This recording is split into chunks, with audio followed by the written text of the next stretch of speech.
Incoming right there. Hey guys, how you doing? We are in a bit of a different setting this week, aren't we? That's because we're in Arizona and we have a really special guest, and this actually means more to me than our normal shooting stuff and whatnot. And you'll see why in a second. So I'd like to introduce our guest instructor this week. This is Cody Lundin. You guys probably recognize Cody. Cody's awesome. I'm dying to learn from Cody. And Cody runs a school here. It's called the Aboriginal Living Skills School. I kind of got it right. Okay. I have an infinite amount of knowledge that I need to get from you. What we're going to be doing today is Cody is going to be teaching me one of his methods of how to start fires.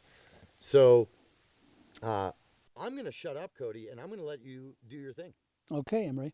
So we talked about fire a little bit before the camera started rolling, and fire to me is like me saying gun to you, because I don't know your world at all, period. So I can imagine if I said, show me about a gun, you'd go, which one? What are you talking about? Give me some context. Right. So the context of this is in this bag.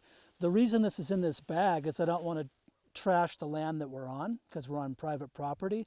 So I brought my own bark so we can roll our own with the stuff I brought myself. The tool we're going to use eventually is this.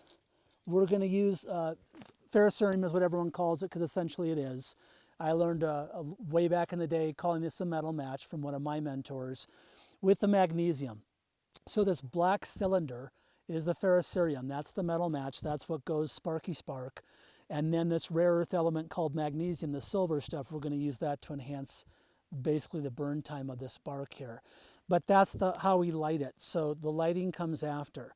Building a fire, like I talked about to you earlier, doesn't mean you're going to light the fire. So we could do a whole nother thing on building a fire literally with sticks, then come with a certain ignition source. That's our ignition source. Fire triangle, it's actually a tetrahedron. So we have ignition. We know that's how we're going to light it. We have what other two things? You have your tinder and you have your oxygen. We have our O2 your fuel. And our fuel. Yep. And we're going to make something called a tinder bundle, which is kind of a misnomer. But yeah, so we have the fuel in this bag. Why is it in this bag? Let me give you a hint. Why is it in this bag?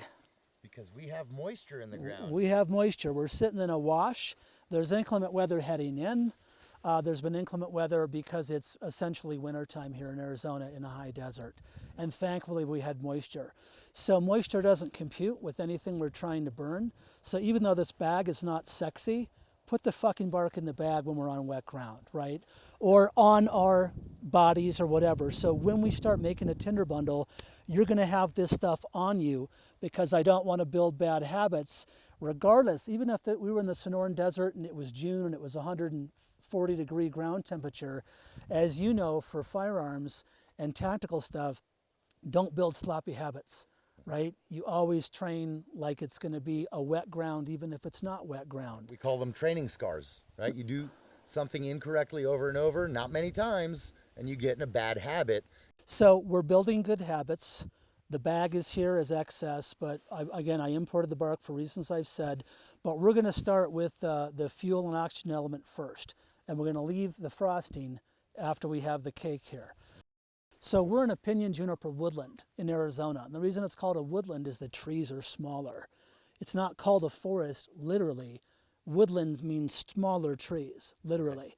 So we're in a pinyon juniper woodland, and you can remember it by P&J, peanut butter and jelly. So there's a pinyon tree right there with some sap that is combustible that we talked about a little bit. And there's our friendly juniper tree right there. So the same sort of bark, and Arizona has 4 different types of junipers, that is intermixed with this cottonwood, this is kind of a grab bag, is here. So yeah, we're good to go on this piece of property, other than bringing in these modern ways to start fire, which obviously are hard to make from rocks. We could do whatever we want to do on this landscape with the fuel and oxygen element. Now the fuel is pretty much verbatim in the bag. The oxygen is how that fuel is spaced. So, and as we've talked about, that's the fire triangle, right? We have ignition, heater ignition, and then fuel and oxygen. So if the sticks are too far close together, we can die because there's not enough O2. And if the sticks are too far apart, we can die because there's not enough of something called long-wave radiation. So when we get into the physics of keeping a body alive in hypo or hyperthermic situations, desert or mountain survival, we have conduction, convection, radiation, long and short wave evaporation, and respiration. And so the long wave radiation that we would get from a fire trying to survive in a winter environment, there's an interplay of the fuel related to the oxygen, related to the long wave radiation, which is the heat coming off the fuel. That's a big convoluted way of saying of don't this up, right? Okay. So if the sticks are too close together, there's not enough oxygen. If the sticks are too far apart, there's not enough long wave radiation or radiant heat to keep them lit. So how you build that fire always trumps how you light it. If you're a rock star in building your fire, you need less heat, so that people that are really good at fire making really understand the fuel and oxygen relationship, because thus, once they understand this, I'm trying to think of a combat metaphor, and I don't know your world, so I can't, but it doesn't matter how great the gun is, I guess, if you don't have bullets, but the bullets don't mean anything if that gun won't work. So they're both important. We have to have ignition, but we're going to start this because it's really kind of the first step. When you think about ignition sources, this doesn't matter. I could pee on this. I could drop this in water, and this is nice, a 21st century gizmo that we can literally dry it off in a bandana. That's not true for a potential match, right? That's not true for a bow drill set or something else. So we're going to use that because that's what we decided to do. So what we'll do is we'll start with the fuel and oxygen element first. We have ignition sitting there, and since we know we're in a wash here, part of the reason we're in a wash, it's non-combustible. I'm not going to teach you fire in the dry grass over there, right? So we're down here. It's a little bit wet. That's why I imported this, because of private property things and to keep the plastic from dealing with the moisture on the ground. But I'm going to take off this wrap, and I'm just going to fold it up, and we can get it all dirty and put our fuel on it, and we'll also use our laps as well. Why? Why are we doing this? Our laps to keep moisture away from our potential fire. Yes, yes, yes, to keep moisture away from the fuel. So, you know, again, we're building those good habits right now. Oh, he's in Arizona, it shouldn't be wet. You know, well, it is wet because we have a diverse state.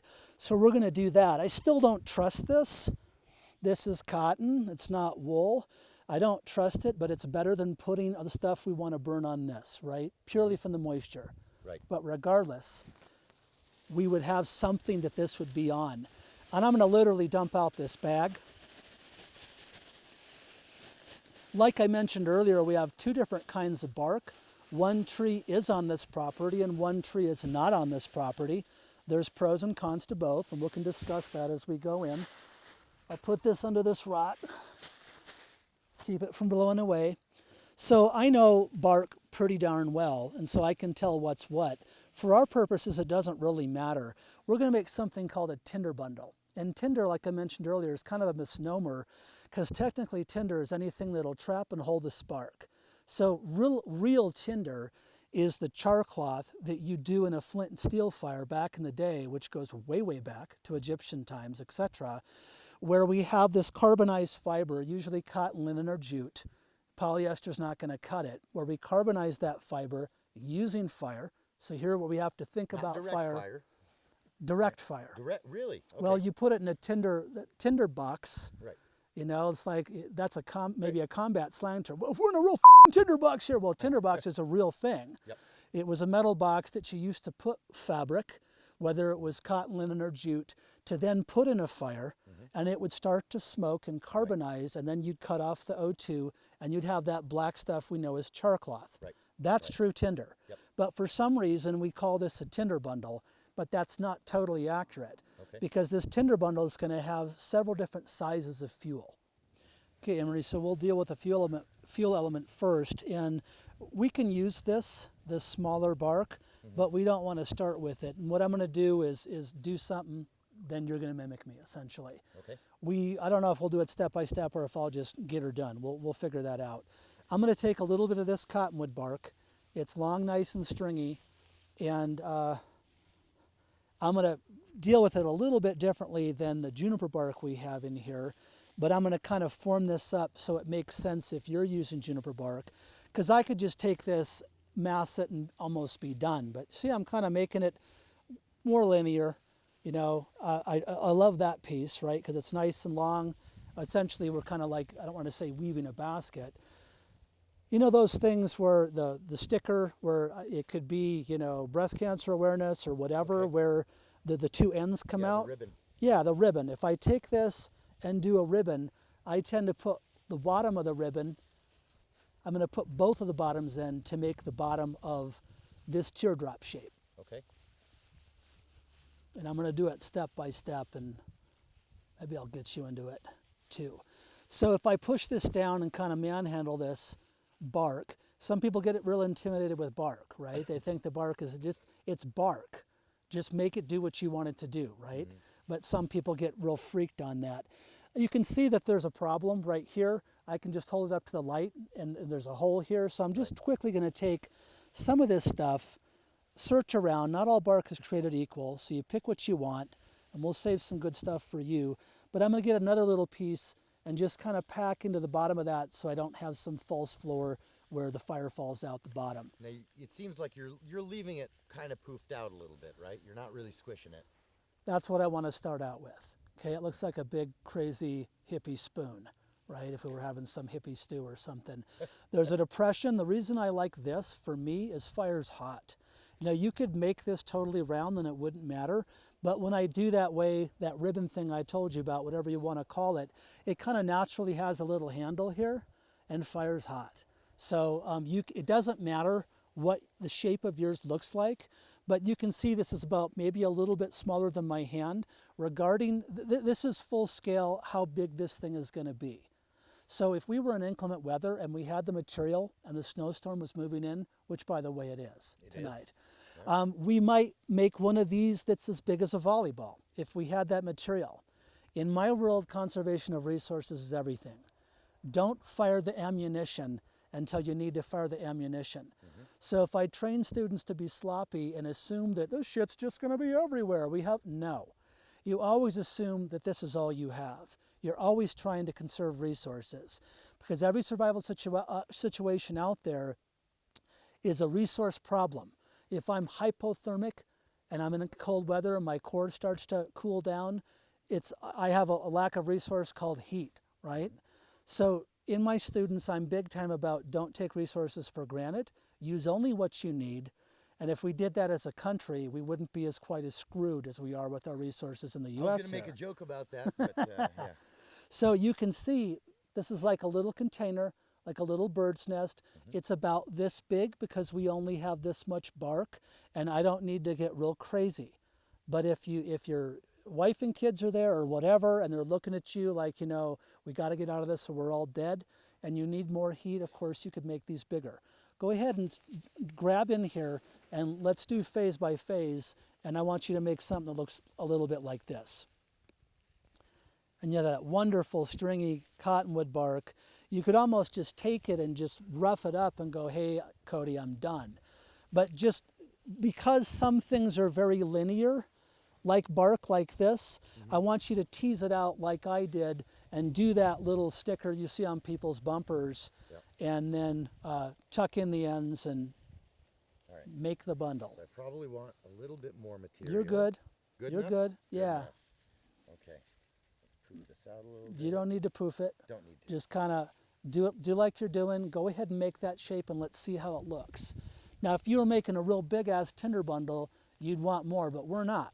Let's try to make something like this. And by the way, in my courses in Arizona, this is a common size tinder bundle. It's not like I'm trying to be cheap with you.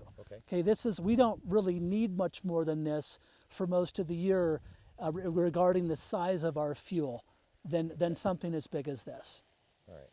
Look at this, you're a natural weaver. Now all these crazy things, get them in there. The crazy things cause variables which cause potential conflict. So you have that piece of bark that you were ignoring, that could be the thing that blows it when you try to put an ember in if you were doing a bow drill or a hand drill or something. So I like things really stupid simple, real deliberate, real no variables. Variables are what You kill. may like that, Cody, but I need things stupid simple. Well, we'll make it work. So, yeah, And that I got looks a little good. hole that I'm going to plug. Yeah, plug it.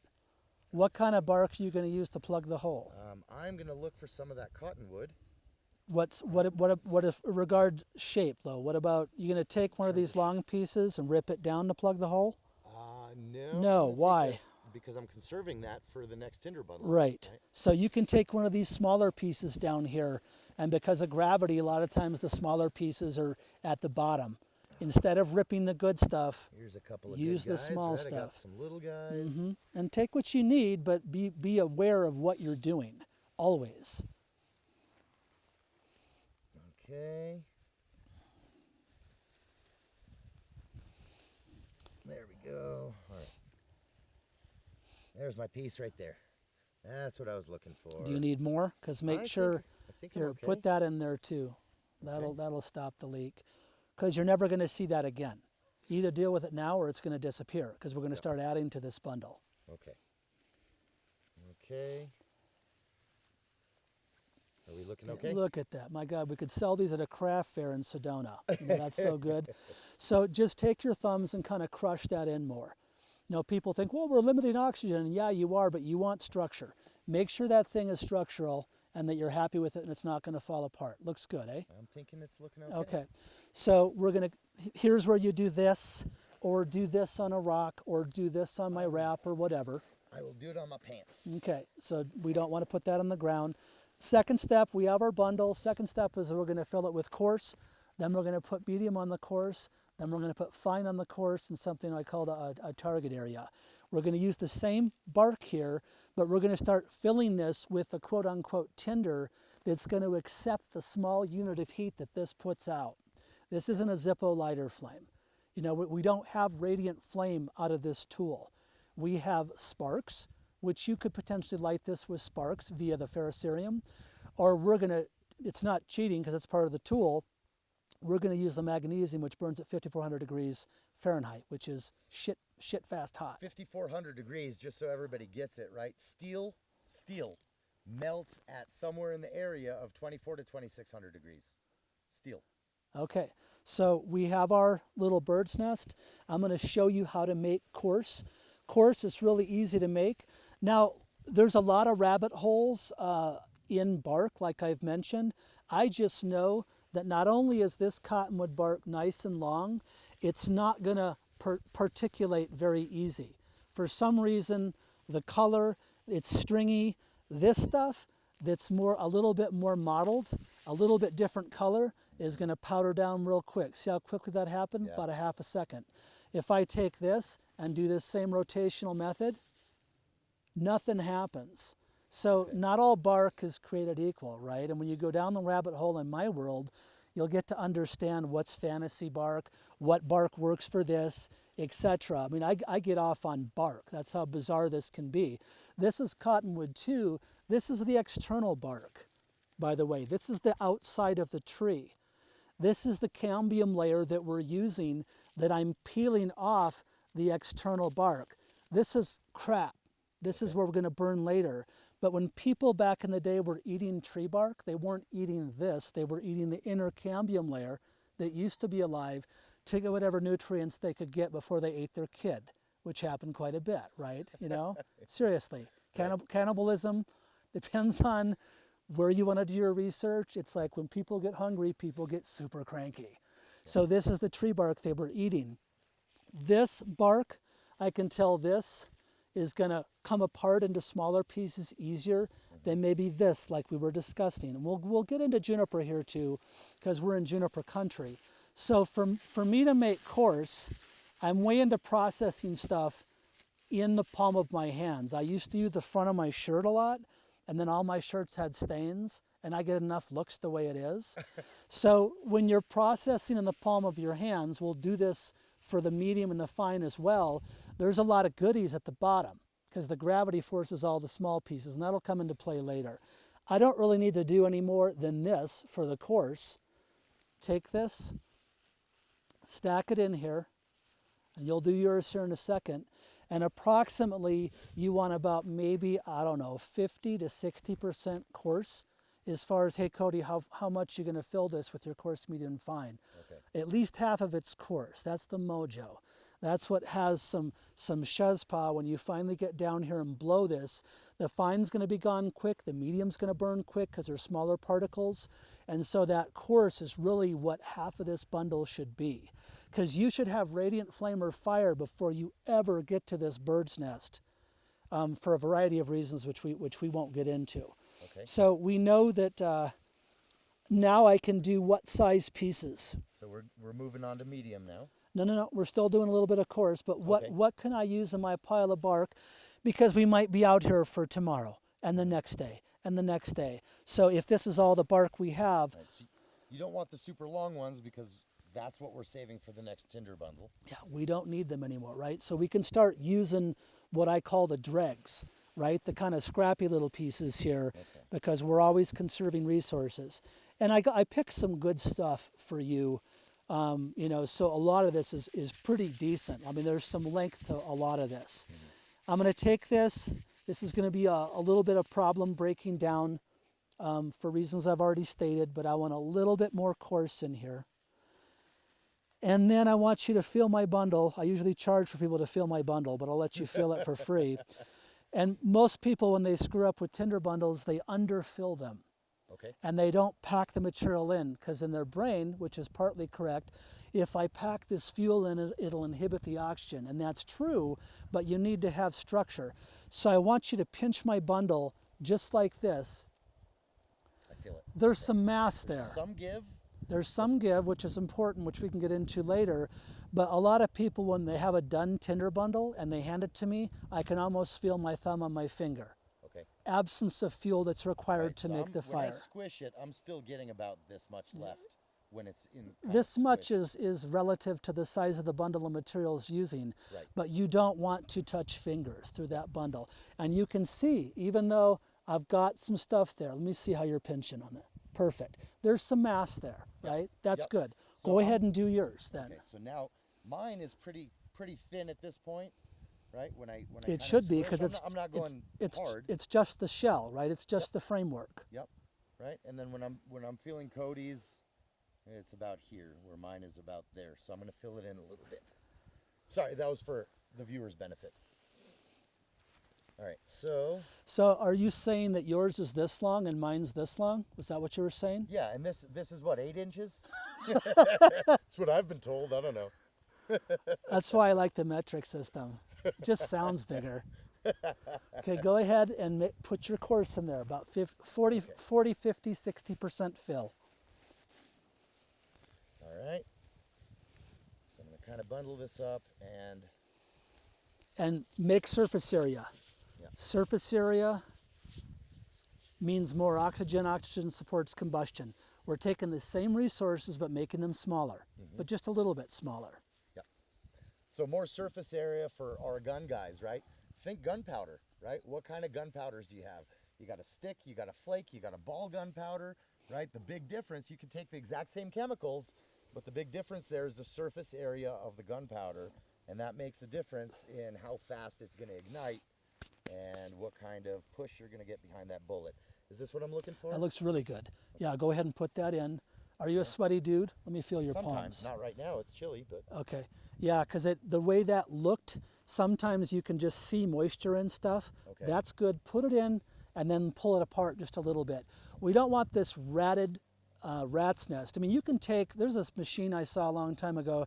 You can take a Sunday newspaper and it'll roll it so tight it'll turn into a log for your campfire, right? for those of you guys who come to some of our classes, you know exactly what we do with newspaper and magazines and duct tape. What? Improvised weapons. Oh, okay. Yeah, it's exactly what you're saying. Okay, so this is, Push it in. And I want you to be able to do that, right? If you need Yeah. more, add more. Right. And bring it about 50%, I 50% think full. we're there. That's pretty good. Yeah, we'll leave it there. Okay, I'm going to move into some different type of bark. What are we doing now? We have our bundle, we have our framework, we have our course. What are we adding now? You remember? Now we have to add our medium. We're adding our medium. This is a piece of juniper bark. That's our buddy right there. This is off of that tree. And when I look at this piece of bark, I just know it's going to do wonderful things in my hand when I process it. I know it's going to make very small pieces. I take it kind of like a paintbrush, and I do rotational circles in the palm of my hand, and look at this. Beautiful. Shit. It is beautiful. I mean, that's just like gold for what we're doing now. This stuff really supports combustion in a good way. So I don't need a whole lot of medium because most of our bundle's filled with coarse, but already that's almost medium. And I really only process that for probably 3 seconds, and it's good to go. So again, you can look at a piece of bark, I feel it, I know the species, and I can go, I want that one. And the person next to you is like, you know, there's a lot of rabbit holes when you go down the rabbit hole. So I'm going to add this, and notice the benefit of adding this to my tinder bundle is all the really good small stuff via gravity is on the palm of my hand right now. So when I do this, look at that. That's almost so you got your done. medium and your fine right there. In You one do, batch. but no, we're not going because we're not going to train sloppy. But technically, we could say that because that looked pretty good. Okay. But we're going to show your viewers how to do it from scratch, right? Awesome. We're not going to assume.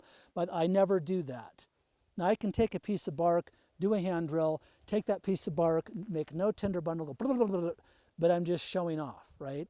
So train sloppy, perform sloppy. Do it proper. So we're showing you step by step how to make that bundle.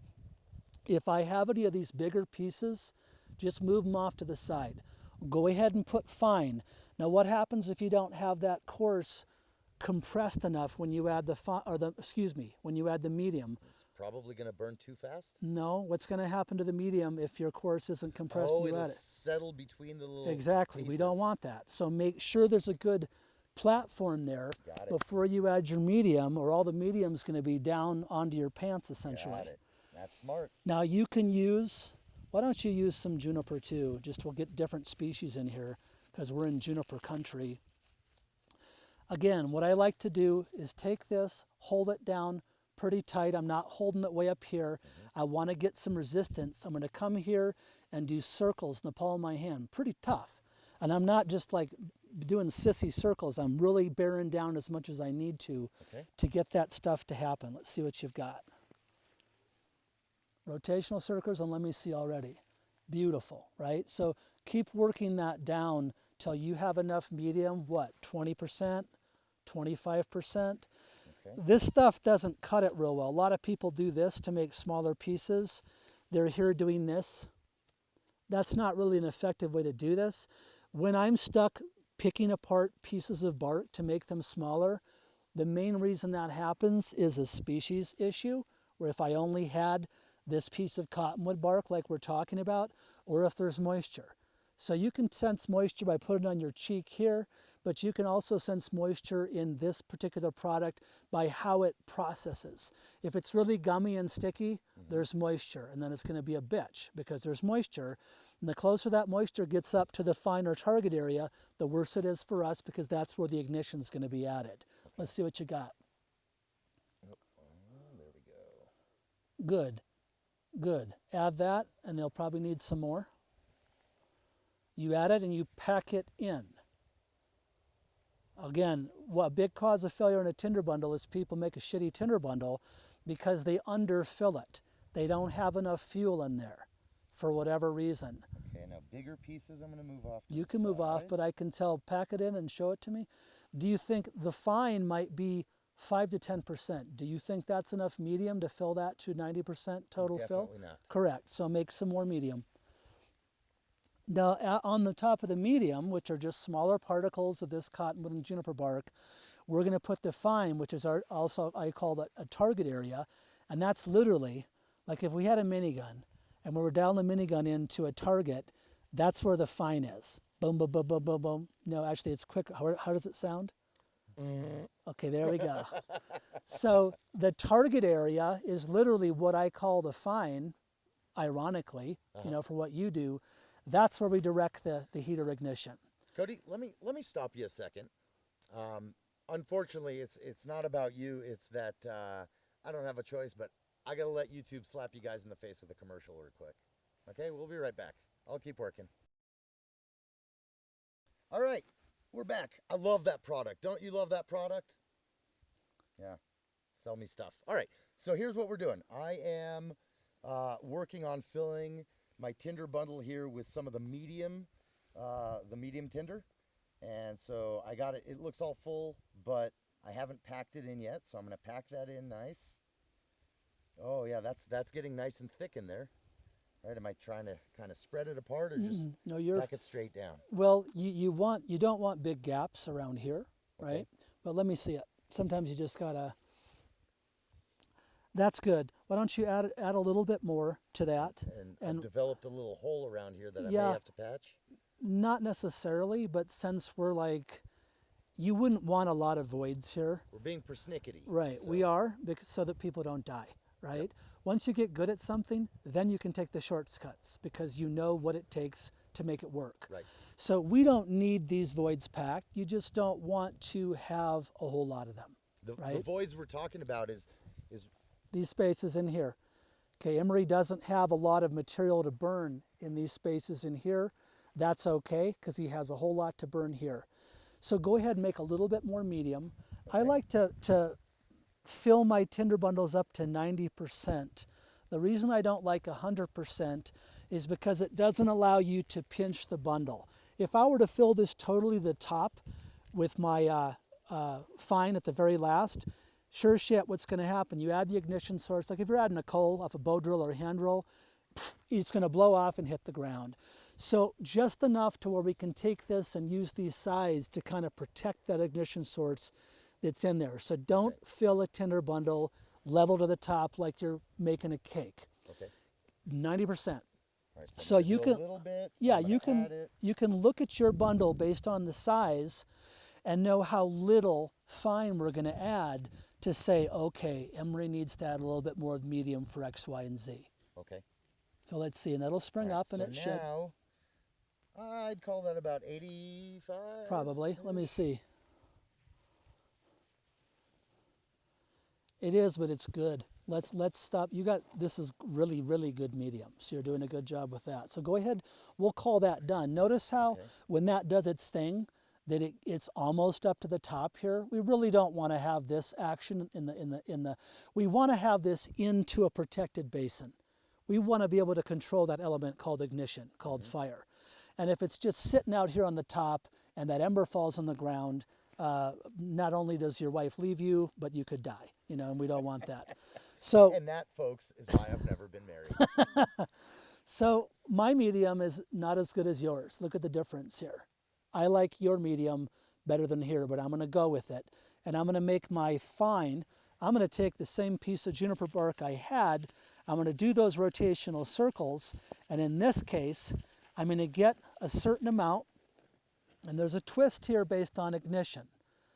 How you deal with your target area, your fine stuff, as far as how big the particles are, is in direct relation to what ignition source you're using. Now this is ferrocerium. This is sparks, but we also have magnesium. If I was using a Fresnel lens or a magnifying glass, and they're different, but they involve the same properties of focusing short-wave radiation into one point in time to make fire, I'd want my target area or fine fucking micro like talcum powder.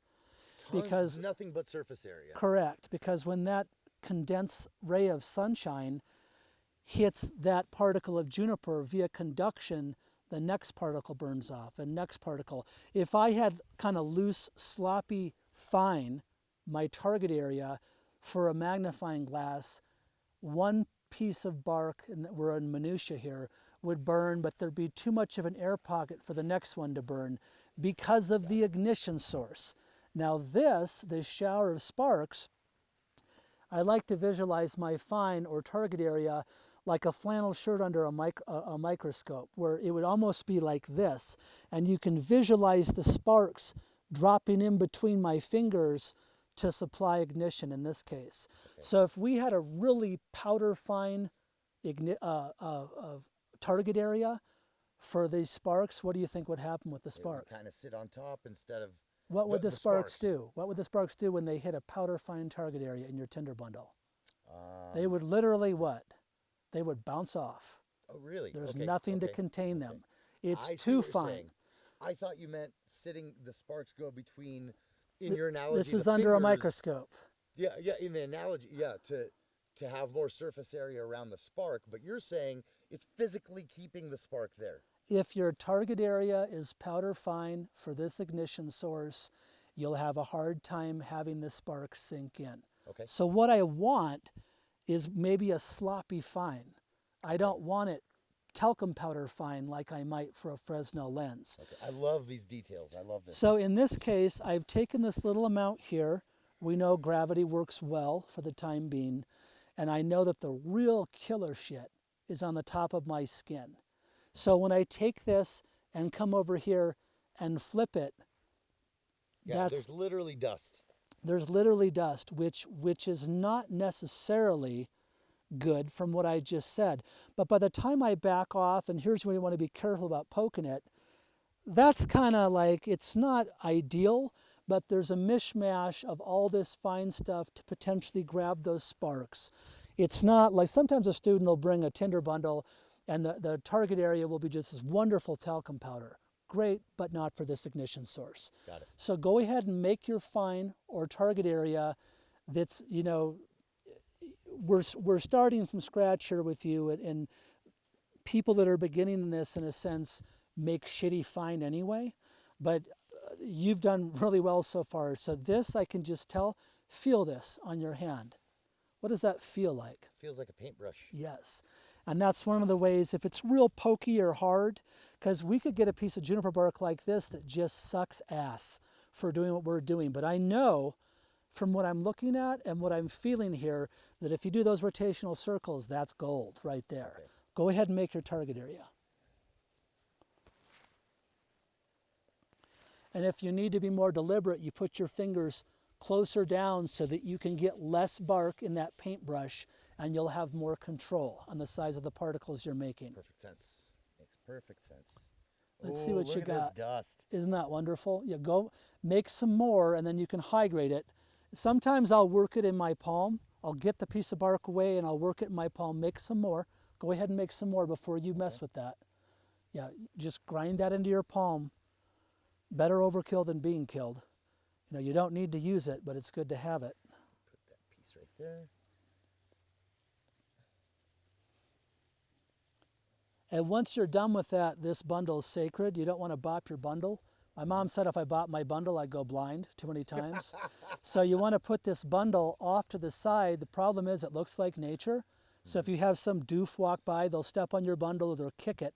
So we want to, even though the ground is nutty here, I'm going to put my bundle on here on this rock. So, you know, short of the wind coming up, we're not going to have an issue with that. I'll even tag it with this little rock right there for the wind. Okay. If you screw this up, I don't care what ignition source you put in there short of a 20-minute road flare, you're going to screw it up. Okay. So the biggest causes of error in general, you're dealing with the fuel-oxygen ratio. Remember, we're going back to that fire triangle. If the sticks are too close together, it's bad. If they're too far apart, they're bad. What you're doing is you're building a fire that you can hold in your hand. You're building a fire that's portable. You're building a fire that you could rough this up, put it in your rucksack, be in a combat situation, bring out this half-assed tinder bundle, that little piece of bark, soup it up for fine, and then go build a fire back over here. We can get under a shelter. We can get behind a tree. This is something that's portable and we can hold in our hand, but it has the same physics to it as we would be building a fire on the ground in a teepee configuration, blah, blah, blah, which is like an hour or two beginning in itself just to build a fire properly. This is very fucking important.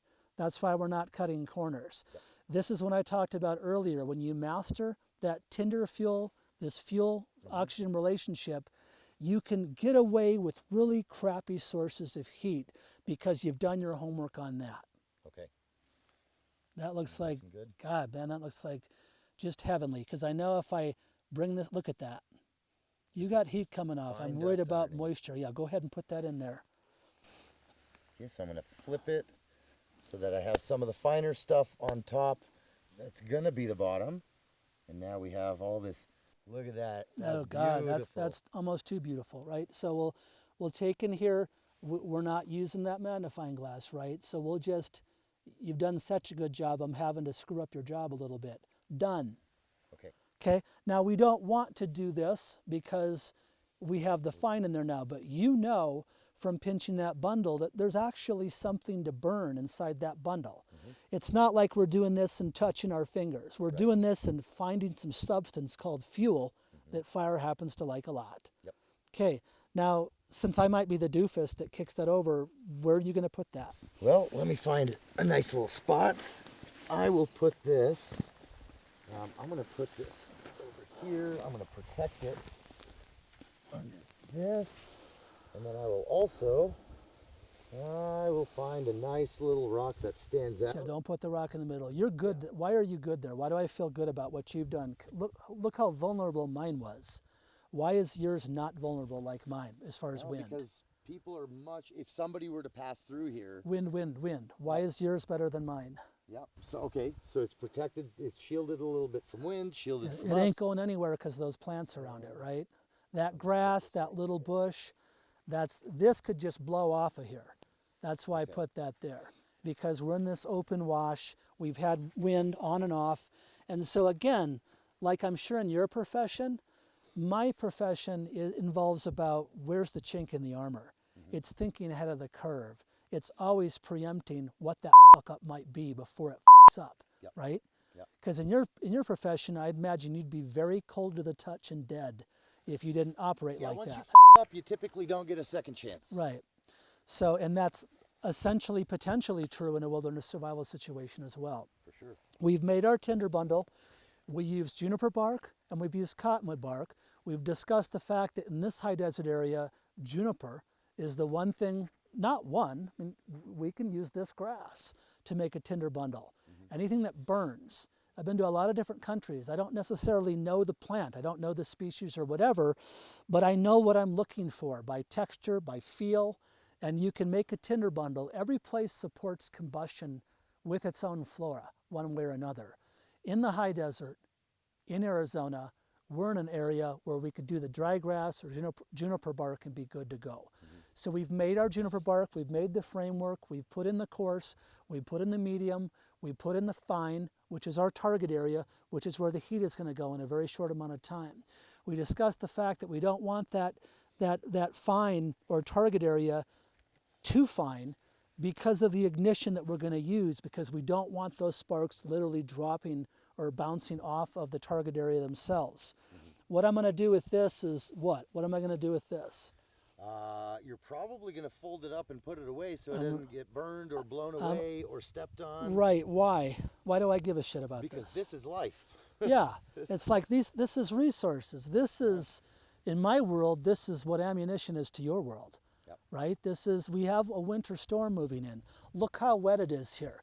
We know that there's moisture out there. Yes, we're in a wash, but I can see the moisture up in here too. So we don't take this stuff for granted. People that take things for granted in the wilderness are dead people. Stupid people used to die. It was called the gene pool. Because if you're out operating in backcountry, you really can't afford to have hubris, and you can't afford to take things for granted, and you can't afford to frankly be a cocky motherfucker, because those people tend to die. So it's this inherent gratitude and respect where, okay, we're not using this now, but my USA mindset, it's like, well, we don't need this anymore. No, well, get some more later. Yeah, how do you know that? Right. So we're going to put this just over here. We're going to leave it in my wrap, and we're going to focus on why everyone's watching this video. Because no one really cares about what we just did because it's not sexy. But as soon as you bring out the sex, it's like, oh, how hard is your ignition? How long is your match? You know, this is what everyone wants. So these are from the Doan's Tool Company, made by some dude. I talked to the guy's grandson. He had the patent. He lost the patent. And now there's cheap knockoffs. And there's a difference. If you look at, there's a Canadian company that I don't much care for. They make these. You can buy these at discount stores, and you don't want to buy them at discount stores because the magnesium will discolor and the ferrocerium is not quite on par. I have both for my clients. These are the good ones, Doan's Tool Company. I'm sorry, can I cut in there a second? As a consumer, How can I tell these apart? Doan's Tool Company. It'll be right on the. It's the one with the jackass on the package using the sharp edge of his knife to do the mish metal, which you Okay. do not want to do. That's why this is on here. There's a reason. There's a reason for everything. There's no happenstance. There's not an accident. There's why is that tape on there? You know, why is this? Well, we'll get into this. So these tools, they're both the same. You know, they're both from the maker that has a quality product before it got ripped off. Okay. And like we discussed earlier, there's two different metals on here. There's this round black cylinder that's called ferrocerium. We'll call it a metal match, for lack of a better term. Then there's the shiny silver stuff called magnesium. Now we could potentially light these bundles just using the mish metal, just using the ferrocerium, but we don't want to waste ferrocerium. If you use the magnesium, these are student ones, and you can see how much this has been hammered on here, where it's starting to look like a banana. If I use the magnesium, I use less of the sparking agent. So you could get hundreds and hundreds of fires if you play your cards right, or less if you're a dumb jackass that doesn't know how to conserve the resources. So we're gonna use both metals, and there's a way to use that. Why do I have the pretty tape on there? Am I swinging both ways? Is he transgender? Why does he have the brightly colored stuff? Why? Why? You got to find this. Yes, I don't, this camouflage gear, if I have camouflage gear on the ground like that, then I've found a lot of camouflage gear in the field. People put it down, they bring out their bow, wonderful cases, wonderful jackets on trees, right? Camouflage has its point, you know better than I would, but I like brightly colored because people are super visual. So that's just the duct tape, really bright duct tape, and I put it about midsection here because you don't want it compromising this, and of course you don't want it on the ferrocerium either, but they're bright, we can find them. Now this is a hacksaw blade. This hacksaw blade is cheap carbon steel.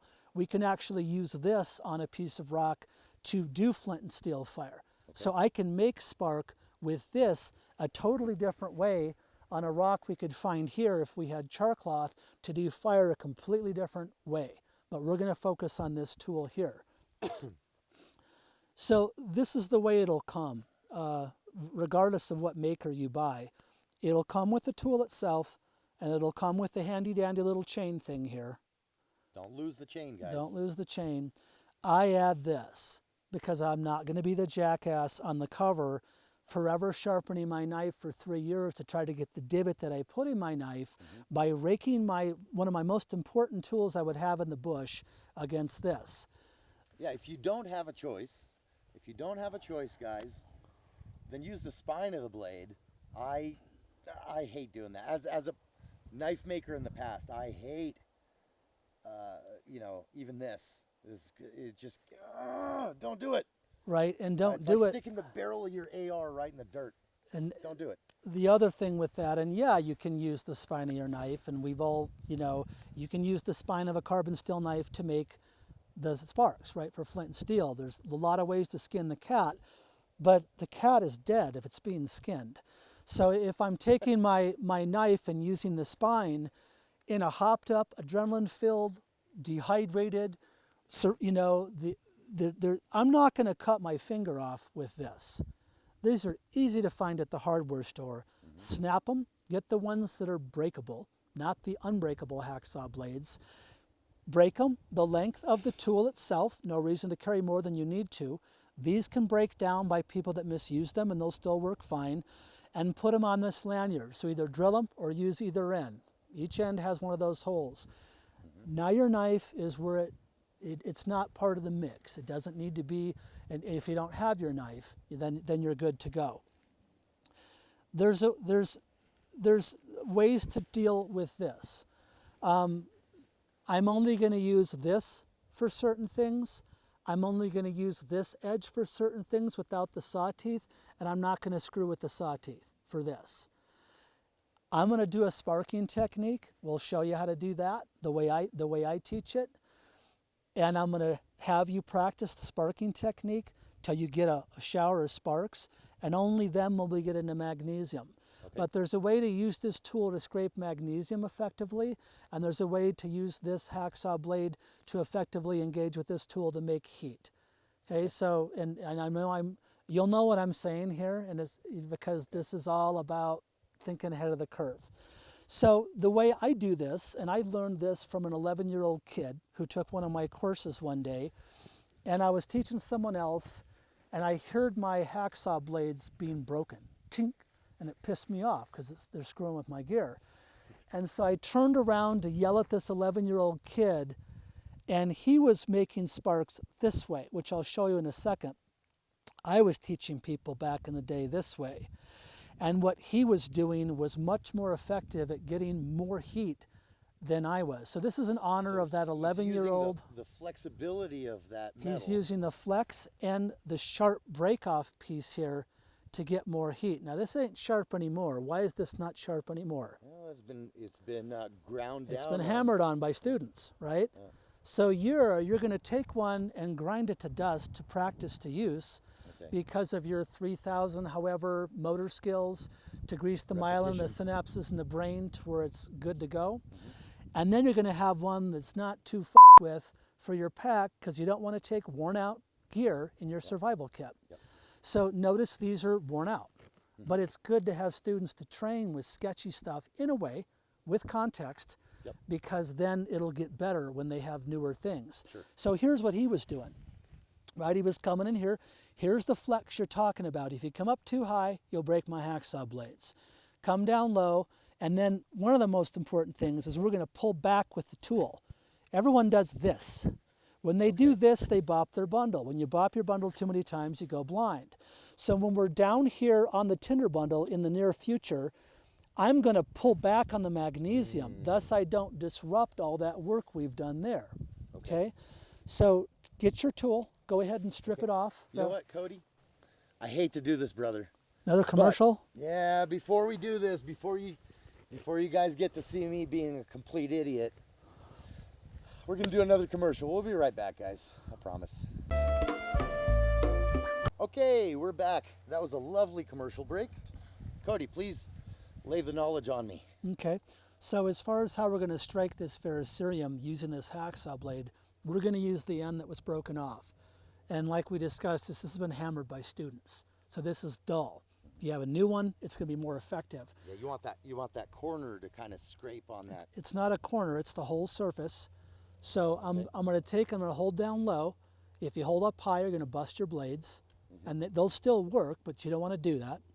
Hold down low with your thumb. And like you mentioned, there's that slight flex there, which is to your advantage. And I'm going to come back hard and fast, and I'm going to pull on the tool. That'll come into play when we put this on our tinder bundle, because this is our heat. So come back so you can see this. I'm going to pull back on the magnesium and flex that. Go ahead and try. You know, what a simple... I have always been doing this like an idiot. You say this once and I go, for years I've been doing this like a moron. No, and that's going to bop your bundle. You'll see if you do that here, you'll disrupt and hit that bundle. Oh, I'm aware because I do it every time. No, I suck. Not anymore. Okay, try it. Make a spark. Good. Good. Yeah, you're a natural at that. That's good.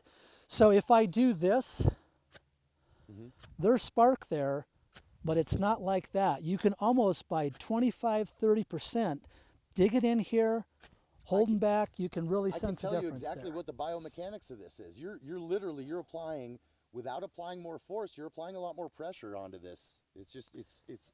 There's less surface area here, but also normally usually it's sharper, right? Because you've just broken that. So it's just a winner all the way around. So let's give you a little rock table here.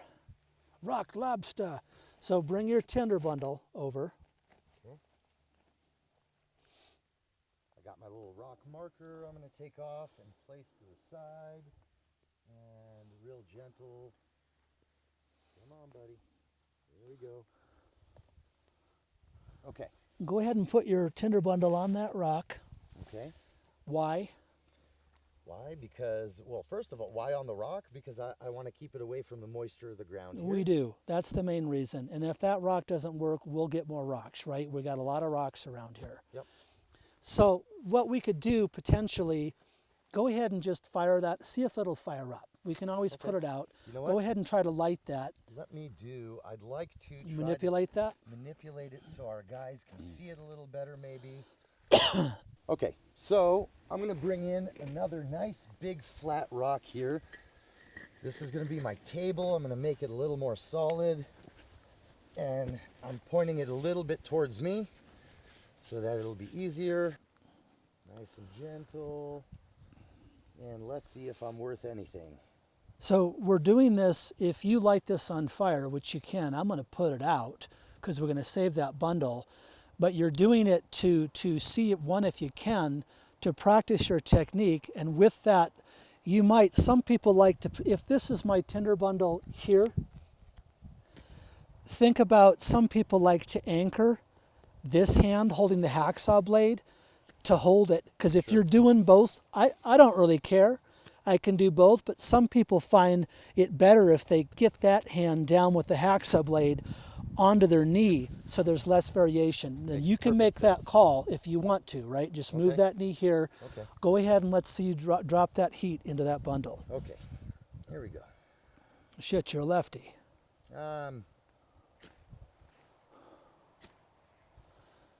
Okay, now this won't ever light this way because it's too compact, but what will are these areas around here with just the spark. Okay. So you've already got a really powerful sparking method. Some people are like, okay, keep practicing. You're probably good to go. Okay. So we're going to move right on to the magnesium. But go ahead and do that a few more times. Okay. And let me see, when there's magnesium in there, show me how you're going to light it up. Okay. Do the sparking method right into the target area. It should be right in the middle there. Great. You're pulling back on the magnesium block. Notice how you're not bopping that bundle. You're not disrupting that fine. That's what we want. Way better. Okay, so we'll save this table. That's good. Go ahead and put that bundle off to the side to protect it.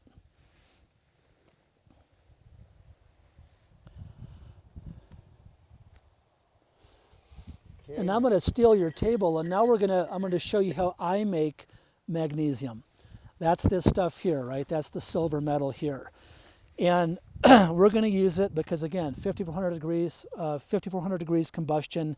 It's good stuff. And the more of this silver magnesium we use, the less of this we have to use. This is our ferrocerium. This black cylinder is what makes the sparks. And then this silver material here is our magnesium. Now, if we had a piece of paper, fabric, it tends to stick. We're going to use this rock because we have it. Here's where I use this piece of the hacksaw blade. Don't use the serrated stuff for anything. You'll just chew up your gear. So what I've found is if I come in here, and usually it's on an upstroke, but if I come in here with this hacksaw blade, and this is where you don't want it windy in this situation, right? If I had a piece of notebook paper, we can crease that paper and put it in, but we don't right now. So here's how I make the shavings. We'll just pray the wind doesn't come up. Not this way. Don't use that precious area that should be kept sharp for the ferrocerium. We want to use the flat side, the wind. So I'm going to protect it. This is like the worst place to be doing this, on a rock in a wash, right? And then when the wind dies down, we'll go at it again. So you can see there's fairly big flakes that come off of this thing. And the bonus about the flat rock, if you can call it that, is we'll literally be able to sweep these up with our finger. For some reason, these nice, big, long, almost curly-Q flakes work better than the small stuff. And this, we might have to go to a plan B and get some other, because we're going to lose some of this with this wind on this rock. Let me just see if we can make this work at all. Why don't you give me as much coverage as you can around there.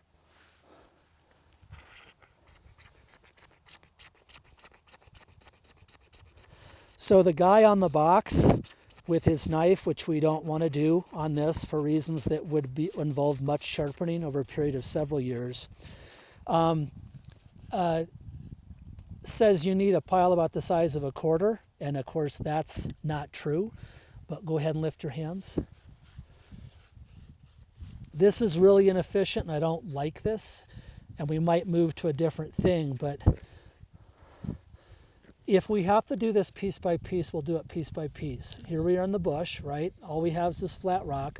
This is my bundle, yours is behind you. So I'm gonna come over here, and because I'm worried about the wind, this is incredibly inefficient doing it this way. I hate this, what we're doing right now, but it is what it is. I'm gonna have to do this several times, potentially, and what I'm gonna do is one of the main things I'm looking for with this magnesium is I want to put it all in the same location. I want conduction. I want all these silver particles touching each other. If you just put it in there and people are sloppy, then you'll have one particle burn. It won't be in conduction with the other particle, and you're just going to have this train wreck of drama and pain. So this rock kind of bums me out up here because it's real vulnerable to the wind. Let's come right in here, and I'm going to put this down, and I'm just going to do one more round of magnesium because I don't trust that that's enough. I'm hoping the wind doesn't take that out, right? This is where it gets real fussy in a wind environment, but you can see how quickly I can make this by using the right part of the hacksaw blade. They're nice, big, almost curly cues, and they work wonderful for this. Some people, they'll get these like chicken scratchings that's almost like a dust, and here's one of the things in survival that do what I do, not what I say per se. The bigger chunks of magnesium are more effective than the smaller chunks of magnesium, and that doesn't make a damn bit of sense regarding the fire physics. But I like these big chunks, and that's how I get them, is with the side of that hacksaw blade on there. Nice big chunks. We should have enough to go with this. Obviously, I'm not going to lick my finger to do that, right? Because we're dealing with fire, so it's a little bit more difficult here. You're not going to scrape it up with your knife blade? No, not straight off my knife blade. And we're going to see if that works. Okay, so I'm just going to keep this right here. I'm going to turn it. I'm going to light mine up real quick. You've got a great sparking method. You've got your tinder bundle made. You know how to make the spark. After I'm done with this, you'll make your magnesium. You'll put it in there and do the same thing I'm doing, and we'll blow it up into flame. Okay. Now, here's the advantage of, you dig me a little pit right there, just something to put this bundle in. That's good. That's where I'm going to put this, so it doesn't get away from us, because the wind picks up, there's dry grass around, etc. Really moist. Yeah, it's here, right? There's moisture all around, and we need to compensate for that. That's good. So I'm going to kind of position this towards me, right? I'm not going to tilt the bundle away from me. I'm going to hit it. It shouldn't take, I'm going to just use a little bit, like I'm conserving, right? Okay. This is going to light. It's going to throw this big nasty black thing of plume, which you don't want to huff. It's probably not good for you. This is going to burn at 5,400 degrees. It's going to burn like a white flash for about a second and a half. And after it dies down is when I want to pick this up and blow on it, not before. This is going to be kind of a core material. You'll see this magnesium will flake off. The heat's hot and heavy, but it doesn't last for a very long period of time. What we're hoping with that fine medium course is there's enough heat via conduction to force its way into that juniper bark before this poops out and loses all its heat. So again, I'm just going to screw around, make it harder, and just use, my students, we say use the whole thing, right? But if we're down and we're in survivalville, right, I should be able to light that thing with just a little bit. Just the very end. No, I don't want that to light on fire right now. I want this. That's what I'm, see this stuff, remember, it's different from your powder. Right. This stuff will light easier with just the ferrocerium. So I put that out. There's one particle that went. Yeah, Oh, come on. Okay, so here's that nasty stuff that comes up. It dies down.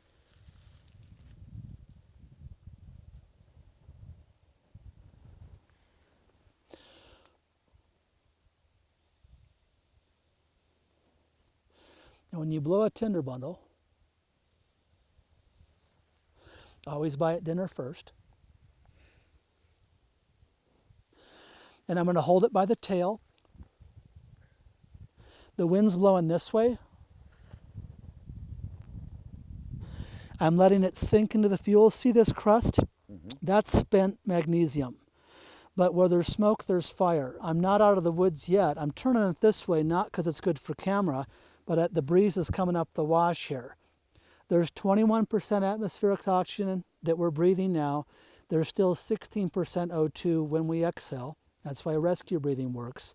And so almost it's kind of blowing itself in a way because we have this, because there's a storm approaching from that direction.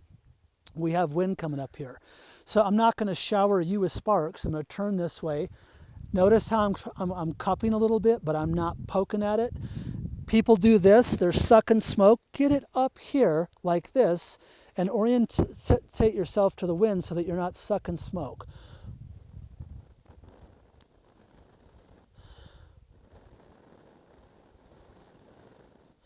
The more smoke I see, the harder I can blow, but never, whew, just always real even. And you slowly, slowly, slowly, slowly increase your breaths. Okay? Yeah, that just wanted to go. It wanted to go. It wanted to go because you've dealt with the fuel properly via the tinder bundle. It's just like they say, measure twice, cut once. You prep your stuff, properly, take the time to do it. You're going to have a much easier time at the end. Prep once, hopefully live twice, not die once, right? So now go ahead, you take your tool, here, take the table. God help you. I'll help you try to shield the wind because you can feel it's coming up. If you're sucking smoke, we can move, right? Good. I want to kind of let that burn to give you some motivation, right? Because that's going to be you. It's also kind of warming me up a little bit. Yeah, exactly. Nice. So take your tool. And which side of the hacksaw blade are you going to use on that? Well, in order to shave this magnesium, I'm going to use the flat edge here. Yes. The flat long edge, I should say. I'm going to go to my magnesium side. Is it okay for me to just kind of... Yes, absolutely. And you need to crank on this shit. Let's see. I want to hear that. I'm pushing very hard on that. You're trying to almost carve it off. Okay. It's not a speed thing. It's really a pressure thing. There you go. You feel the difference, right? Oh yeah.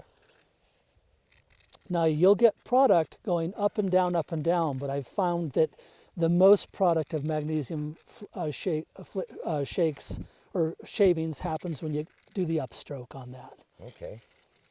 Which is, of course, exactly opposite of how I always have done it.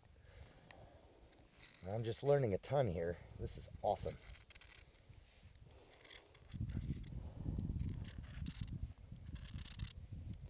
So again, I'm putting my hands here because worst case scenario, we're in a windy wash on a flat rock. It doesn't get much more shitty than that, right? Mm-hmm. But you can see we don't need a whole bunch of these shavings. When you feel you have enough, I'm going to leave my hands here. Take your fingers, sweep up the shavings, and put them into your target area, and then you'll probably have to make some more. Okay. And that's okay. It's okay. This is what this tool is for. We're using both of these elements to get the job done. I feel like I'm going to be doing this for a minute. That smoke is making me hungry. You want to do a finger sweep and collect what you have on there and put it in the bundle? Yeah, let's. Because you have a bunch back in here too. Just kind of sweep it up into a central pile like you saw me do. Real careful. Central pile. We'll get you some of this too, potentially. The wind's died down for a second. Just get it all where you can pinch it up. I love a piece of paper or something. You put it in there, you crease it, and it slides right into the bundle, right? We're just doing this the old-fashioned way. Good. Okay, so that looks like a good pile, except that I know that when I scoop this up, I'm not going to get all of it, so Correct. I'm probably going to need more. Correct. Go ahead and put this in your bundle now, though. Bring your bundle over. I'm trying to be extra cautious with this because I have not been known to be very good at gentle stuff. And put it right in the center there. That's your target area. And keep putting it always on the center. You know, this isn't the time. We're not putting, you know, sugar on a cookie here, and we're trying to just concentrate all all the magnesium shavings in one spot. Thus, when one of them lights, they all light via conduction. You've actually, if you want to try, It's a good amount. You have a good amount there, yeah. So do you want to try and light it? Try it. Let's okay. try it. So when you're ready, I'm going to back off, put that right on the table. When you light that, here, get this little freaking piece of, just get this out of the way there. When you light that, let it do its thing. Don't immediately pick it up and start blowing on it. Let it do its thing until you see that white hot heat die down. Then gently pick it up and gently start blowing. Okay. Now see, you have a little bit of spillover here, a little bit. So be mindful of your tinder bundle that you just don't blow that into the ground. Okay. Okay, it's on you. All right.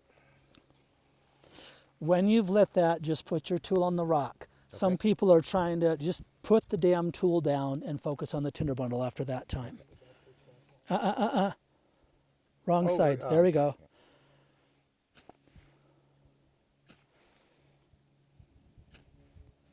Almost. There it is. Come on, buddy.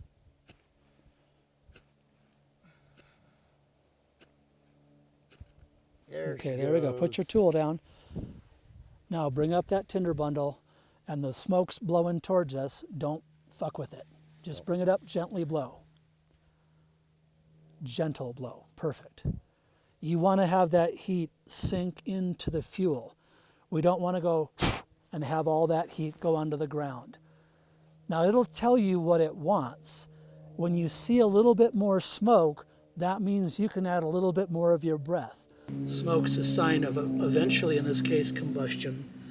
You can start working down your hands a little bit. You can get it up a little bit. You can spin so if you're sucking smoke, and you can control what's going on. I'm getting an ember here. already. Down Okay. underneath. Okay, keep blowing. Nice, even breaths. Think of it as a first date. Nice, and that tail makes it where you can start working your hands down a little bit because fire's hot. Now there's that crust coming off of spent magnesium. Ignore that, right? But the good news is you can see that red hot glow, right? Or that orange glow. That's the good thing. And now you can see the more smoke, and you can gently pick up your breaths, but always keep them even. There, and you can mess with that, right?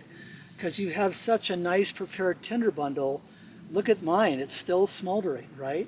So I could take a little spark out of that and put it in another bundle and start the campfire. This is the match that you'd put under that teepee configuration of fuel or whatever to get the job done. Congratulations, you lived. You're awesome. You're awesome, Cody.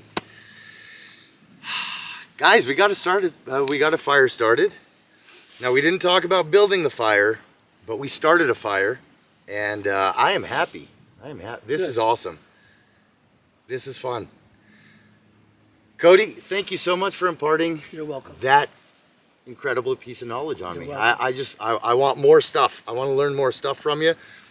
But that's all we got for today, guys. So I hope this is educational for you. It certainly is for me. I've been lighting fires for a minute, and I mean, every step of the way, I've been learning stuff from you. So thank you tons.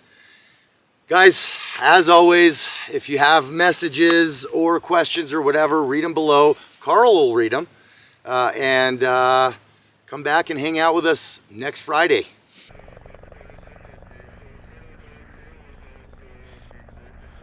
If you like this video, make sure to like, comment, and subscribe. Also, make sure you follow us on Facebook, Instagram, and Twitter so you don't miss out on anything.